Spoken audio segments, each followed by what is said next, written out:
Is your Apple Pay stuck saying services unavailable, making paying for your coffee a total nightmare? Let's fix it. First, let's rule out a widespread problem on Apple's end. Go to Apple's system status page. I'll put a link in the description. Check for any reported Apple Pay outages. If there's a green light, keep watching.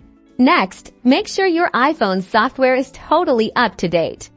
Head to Settings, then General, and tap Software Update. An outdated operating system can definitely mess with Apple Pay, so update if needed.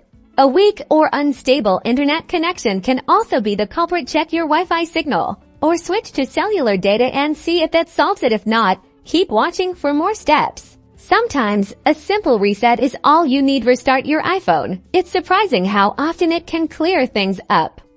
After the restart, check if Apple Pay is working. If services are still unavailable, keep watching.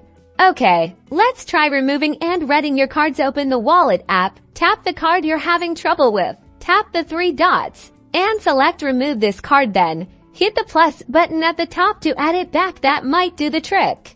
If you're still at square one, try resetting all settings. This will revert all your personalized settings, but it won't delete your data. Go to Settings, General, Transfer, or Reset iPhone, Reset, and then reset all settings. This could be what you need.